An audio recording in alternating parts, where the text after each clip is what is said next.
अस्सलाम वालेकुम और रहमतुल्लाहि व बरकातुहू। यानी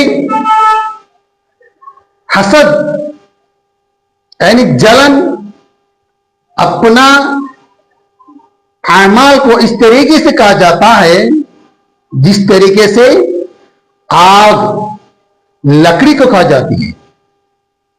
मेरे प्यारे दोस्तों, अगर कोई हमारे से बड़े बिजनेस कर रहे हो या हमारे से बड़े तरक्की पर है तो हमें उनके ऊपर जलना जरूरत नहीं, उनके ऊपर हसद कर को फायदा नहीं।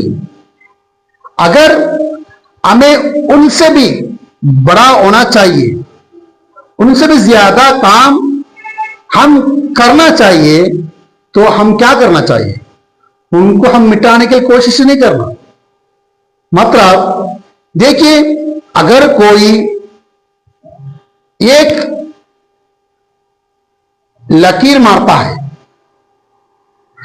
एक लकीर अगर मारा है तो हम उसको मिटाने के लिए, उसको छोटा करने के लिए कोशिश नहीं करना।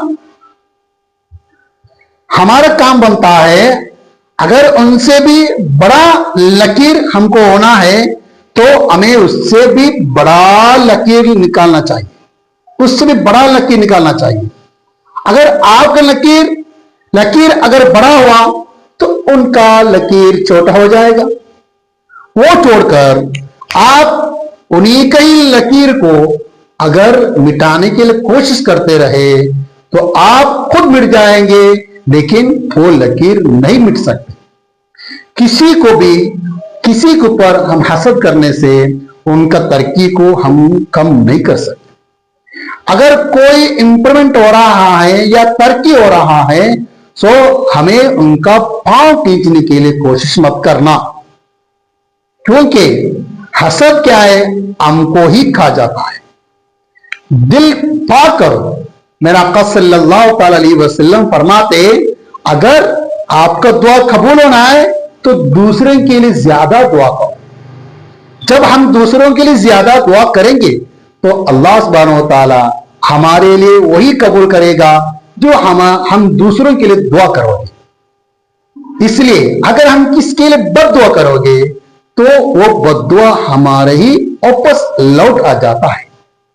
इसलिए हम किसी का तरक्की में, किसी का इंप्रूवमेंट में या किसी कामों में अगर कोई आगे बढ़ रहा है, हमें उनके ऊपर जलना नहीं चाहिए। अल्लाह सुब्हानहू व तआला हमें पक्का सच्चा मुमिन बना दे और मेरा आका सल्लल्लाहु अलैहि वसल्लम का पक्का सच्चा आशिक रसूल बना दे, और क़यामत दिन तक, मरने दम तक अल्लाह सुब्हानहू व तआला हमें दीन का खिदमत करने का तौफीक और रफ़ीक अता फरमाए।